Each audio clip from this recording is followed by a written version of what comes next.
आताही हिंदू पद्धतीने लग्न लागतात. त्या लग्नामध्ये जेवारी हळद लावून पिवळी करतात, कुंकू लावून तांदूळ लाल करतात आणि दोन्ही मिक्स करून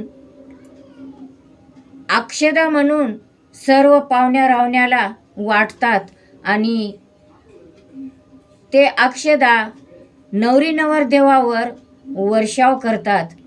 आणि हा तांदूळ आणि जेवारी सर्व मंडपानं पडलेली असते आणि त्याच्यावर पाहुणे रावणे कोणाच्या पायात बूट चप्पल, कितीतरी लांबून ते चप्पल बूट घाण तुडवीत आलेले त्या धान्यावरून इकडं तिकडं फिरतात आणि त्या धान्याचा अपमान करतात.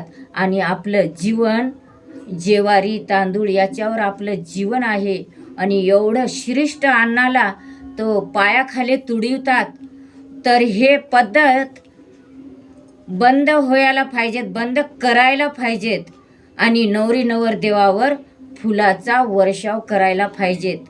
हा जेवारी आणि तांदूळ याचा अपमान करू नका. हा सर्वात श्रेष्ठ आहे. मानवाला पशु पक्षाला हा तारणारी वस्तू आहे आणि एवढ्या श्रेष्ठ अन्नाचा तुम्ही अपमान करता आणि पायाखाली तुडवता. हे माझ्या मनानं चुकीचं वाटते आणि हे थांबायला पाहिजेत आणि फुलाचा वर्षाव व्हायला पाहिजेत. बस या विषयावर मी गाणं तयार केलेलं आहे. तर हे गाणं तुम्हाला म्हणून मी दाखवील.